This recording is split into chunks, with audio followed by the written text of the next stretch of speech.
Assalamu alaikum. How you guys doing, man? Brother B just checking in with you guys. Hope everybody's doing okay. And we're holding it down here in Gambia. But I gotta tell you, ooh-wee, the day is extremely hot, man. I came out here to my ride to check and see what the temperature was going to tell me on my car. Apparently it's 103 degrees. No wonder why it's so hot, huh? It's 103 degrees. But I gotta get ready to make a funky move, man.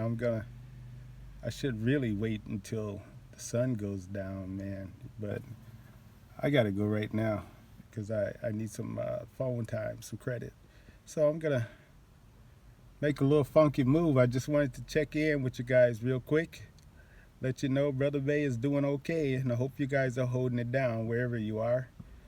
And I'll see you in a minute. Yo, I tried to do a little walk, but it's too hot. So I had to come back and get my ride, you guys. Man, I couldn't believe it. It's 103 degrees. That's Fahrenheit, because Celsius here, I think that's around 36 or 40 Celsius. I think that's what it is for them. But Fahrenheit, it's 103 degrees. So yeah, it's a very extremely hot day. And as always, it gets so hot before it rains. It gets very hot, and that's what's going on. Rainy season is around the corner. But this is Gambia, where I'm at, and you know, I just make my own little funky moves. I don't try to do too much, and I keep to myself. I ain't trying to do no business with nobody. I ain't trying to get involved with none of that. I ain't trying to get involved with that. I got burnt once, and that was enough for me. Actually, I got burnt a few more times after that, but that was you know, it was a learning process. So I don't fool around. I just keep to myself, do my little thing, and hey, man, just enjoying the Gambia how it is. Yep. I'm gonna turn this camera around, give you guys a little view as I drive through these junctions. Yeah, just doing my little funky moves here in the Gambia. And I have a deep appreciation for the fact that I can come here and sustain myself for very little. You know, if I was in America, I couldn't do what I'm doing. No, man, not without being on that hamster wheel. That's being in that program, the system, you know, programming you to be a worker and all of this, you know. Hey, I did it, but I found a better way for me. So, you know what I did?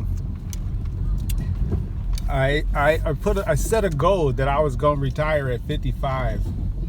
And fortunately, I was actually able to meet that goal.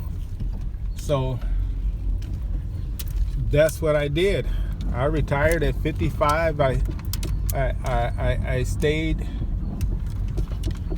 stayed in America until I was 55. And then I came here. I had enough cash to sustain myself until I could collect my retirement benefits. So it worked out well for me. I sustained myself for a year with my own cash, and it wasn't very much, you guys. I'm gonna tell you the truth. It wasn't very much. I don't even think it was $10,000 that kept me sustained, you know, until I was able to turn 57 and collect my retirement benefits. So, everything worked out well. So, with that plan, I stuck to it, and hey, that's my story, and I'm sticking to it. That's what I did. So, now I'm just enjoying myself here in the Gambia, and I'll be right back. You guys stay tuned. All right. Did what I had to do, and now we're on our way back to the crib. So yeah, you guys, as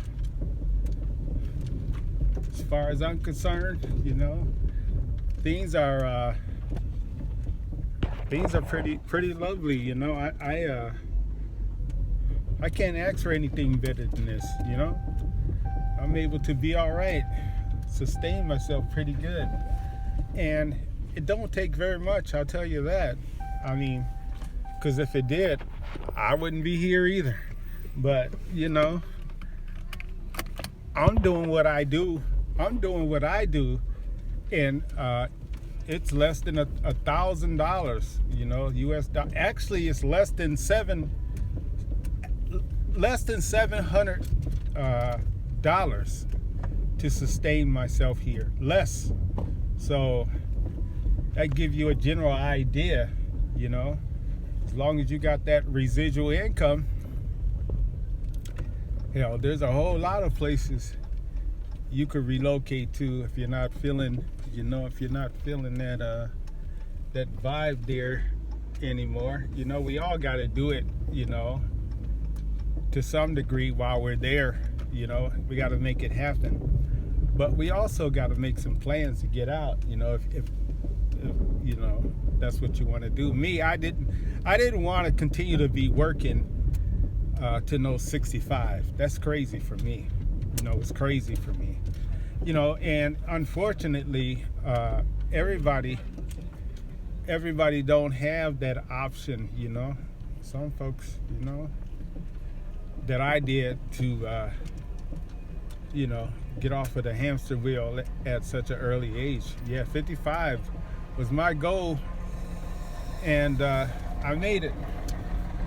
I made it happen. Yeah. So, yeah, but you make your plans and you stick to them. There are other places that you could relocate to. If you got some kind of residual income coming in. So you it's not very hard to do. Just do your research.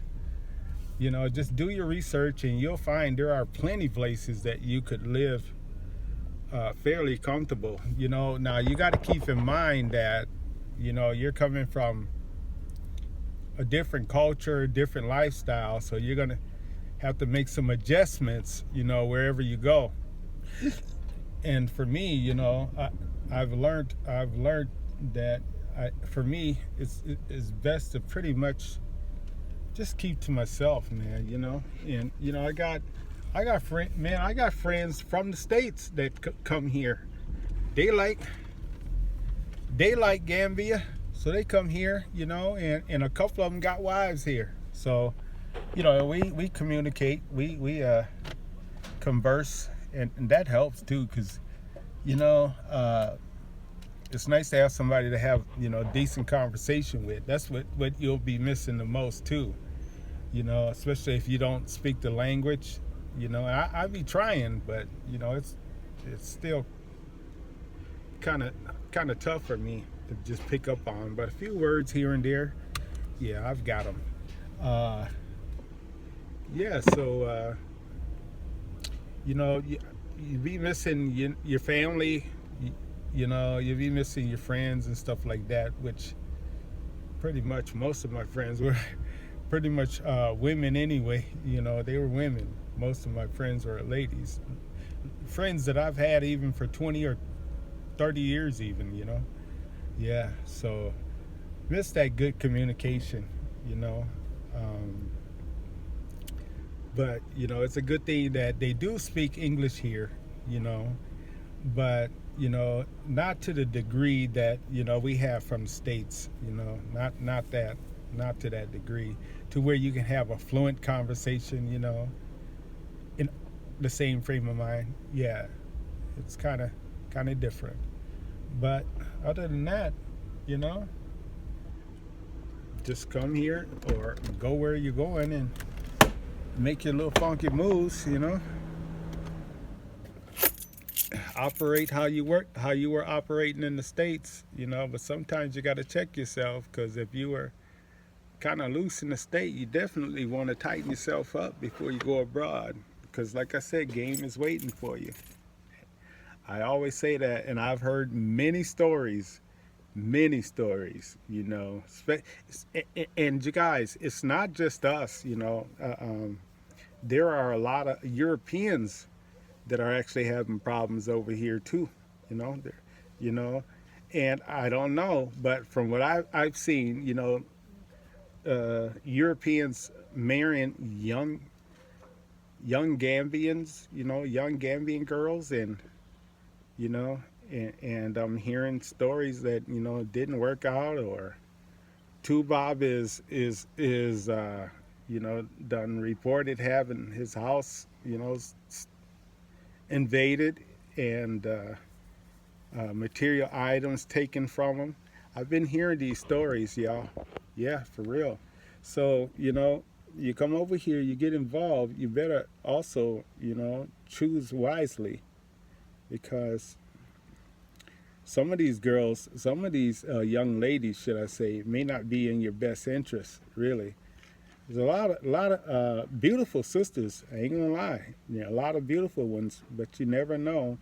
You know, they're like a box of chocolates, if you get what I'm saying. So choose wisely, when you come, not only here, but if you go abroad, period, choose wisely, because the foreign game is all over. It's universal. The game with the foreigners is universal.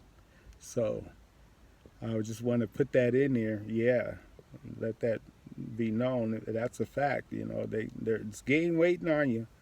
If you're a foreigner, you know, game is waiting for you. I've heard so many ridiculous stories. One day I'll have to tell you about them.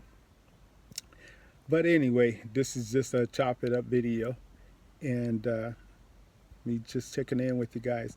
Until the next time, Brother Bay, we're going to sign up out of here, okay? You guys be easy. Hold it down, because I'm holding Gambia down. You guys hold it down over there, too. All right. Peace.